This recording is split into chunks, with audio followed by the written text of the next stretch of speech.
Hey guys, imagine your body as this massive 24/7 construction site. Every single second, you're building millions of new cells. We're talking skin cells, hair cells, blood cells. But to build absolutely anything, your cellular construction crew needs a solid blueprint and the right raw materials. Well, that's exactly where vitamin B9 comes in. So let's dive into this explainer and demystify one of the most talked about, yet honestly frequently misunderstood nutrients in medicine, folic acid. Welcome back to MedBites with Morsh. I'm your host, Dr. Morsh, and today we've got a fantastic clinical roadmap lined up. We'll hit the basics of vitamin B9, look at how your body uses it, why it's incredibly crucial for healthy pregnancies, cover dosing in high-risk groups, busts and safety myths, and wrap up with practical takeaways. Let's get right to it. Alright, Section 1, the basics of vitamin B9 and understanding folate. Okay, so there's a super common mix-up we've got to clear up right out of the gate. Folate versus folic acid. You hear people use these terms interchangeably all the time, but there's a real clinical difference here. Folate is basically the umbrella term for all the different types of vitamin B9. It's the natural form you find in the whole foods you eat, things like leafy greens, spinach, and beans. Folic acid, on the flip side, is the synthetic or man-made version of vitamin B9. That's the form used in dietary supplements in fortified foods like your morning breakfast cereal. Here's an interesting little fact. Your body actually absorbs the synthetic folic acid from supplements slightly better than the natural folate in foods. That's a big reason why it's become the gold standard for clinical supplementation. Moving on to Section 2, how your body uses it for cellular construction. So to actually put this stuff to work, your body has to take that folic acid and convert it into its active form, which we call tetrahydrofolate or THF. Once it's activated, boom, it becomes the ultimate construction crew manager. Its main gig is helping synthesize DNA and RNA. Just think about that for a second. It's literally helping assemble the core genetic code for every single new cell your body creates. And beyond that, it's absolutely essential for maturing your red blood cells. Without it, your blood cells just can't form the way they're supposed to. Now, what happens when you don't have enough? Well, if you're deficient in folate, you can develop something called megaloblastic anemia. Because your cellular machinery is missing those basic blueprint materials to divide and mature properly, your bone marrow just starts pumping out these abnormally large, immature red blood cells. They're essentially these big, lazy cells that just don't do a great job of carrying oxygen around your body, which leaves you feeling completely wiped out, fatigued, and weak. Which brings us to Section 3, crucial for healthy pregnancies and preventing defects. The absolute most crucial point here is timing. The neural tube, which is what eventually turns into the baby's brain and spinal cord, forms incredibly early. In fact, it typically closes up by the 4th week of pregnancy. Now think about that. For a lot of women, week 4 is exactly when they might just be realizing they're pregnant. By the time you get that positive test, the critical window for neural tube development is already closing. That right there is exactly why the CDC strongly recommends starting supplementation at least 1 full month pre-conception. If a mother is deficient in folate during those critical first few weeks, the baby faces a significantly higher risk for neural tube defects, or N2Ds, and these are really serious birth defects. Spina bifida happens when the spinal cord doesn't close all the way, leaving it exposed. Then there's anencephaly, which is a severe condition affecting the brain and skull. But here's the incredible news, and honestly one of the greatest triumphs in modern public health. Getting enough folic acid before and during early pregnancy can prevent the vast majority of these defects. It is quite literally preventative medicine at its absolute finest. Alright, Section 4, dosing and high-risk groups. Let's talk targeted intake.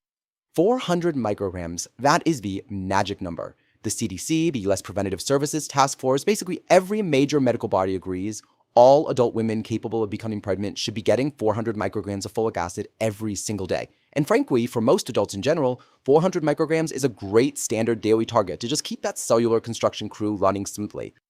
But wait a second, notice this massive jump, 4,000 micrograms. Why the huge increase? Well, if a woman is planning a pregnancy and she's previously had a baby with a neural tube defect, her risk factor goes way up. In these specific cases, doctors will often prescribe a massive dose of 4,000 micrograms daily, starting a month before conception and running through the first 3 months of pregnancy. It just goes to show you dosing is absolutely never one size fits all in medicine. Now, let's briefly touch on something you've probably seen hyped up all over the internet, the MTHFR gene mutation. This is a real genetic variant, and it can affect the enzyme that's responsible for converting folic acid into its active form. It's definitely become a bit of an online buzzword lately, but the established science shows that folks with this mutation might just need a little extra clinical guidance on exactly which form of folate to take. So if you know you have this variant, no need to panic. Just have a quick conversation with your doctor to tailor your supplements appropriately. Section 5, Safety, Interactions, and Myths. Let's manage those risks. A question I get asked literally all the time in my clinic is, hey doc, can I overdo it? Can I take too much folic acid? And since we just talked about doses jumping from 400 all the way up to 4,000 micrograms, that's a super valid concern. The short answer, folic acid is a water-soluble vitamin. That means your body usually just flushes out whatever it doesn't need, making it generally very safe. But there's a catch, and it's a big one. Taking super high doses of folic acid can actually be dangerous because it can mask a vitamin B12 deficiency. If your B12 is low and you take a ton of folic acid, your blood cells might actually start looking completely normal, basically curing the anemia. But the B12 deficiency will just quietly keep causing irreversible neurological damage behind the scenes. This is exactly why doctors will often check your B12 levels before throwing you on a high-dose folic acid regimen. And this right here is exactly why you always need to tell your doctor about every medication you take. Folic acid doesn't play nicely with everything. For instance, certain anti-epileptic drugs for seizures, like phenytoin, can actively deplete your folate levels. Methotrexate, which is a super common drug for rheumatoid arthritis and some cancers, actually blocks the enzymes that process folate. Even certain specialized antibiotics can mess with it. If you're on any of these, your healthcare team needs to carefully coordinate your folic acid intake so both your meds and your cellular blueprint are doing their jobs. Finally, Section 6, Practical Takeaways, Balance, and Diet. Before you even think about hitting the supplement aisle, take a hard look at your plate. Getting nutrients from whole foods should always be step one. Believe it or not, beef liver is an absolute powerhouse for natural folate. But hey, if organ meats aren't your jam, dark leafy greens like spinach, along with beans, peas, and fortified cereals are fantastic ways to keep your baseline levels where they need to be. A balanced diet really is the fundamental building block of good health. So, let's summarize our core clinical takeaways for this explainer. If a pregnancy is even a possibility in your near future, start that 400 microgram supplement at least 1 month before conception. For the general adult population, 400 micrograms is your solid daily target. Make sure your doctor monitors your B12 levels if you're ever put on a high dose, always double check your current meds for interactions, and above all, maintain a balanced diet full of rich, natural food sources.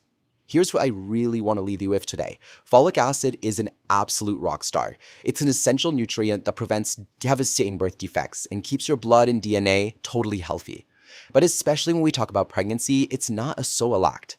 A healthy pregnancy, and honestly just a healthy body, relies on a massive symphony of nutrients. We're talking iron, calcium, vitamin D, and so many others. Folic acid alone doesn't guarantee perfection, but it is absolutely a non-negotiable piece in the puzzle. So looking at your own daily habits, what step will you take today to optimize your body's cellular blueprint?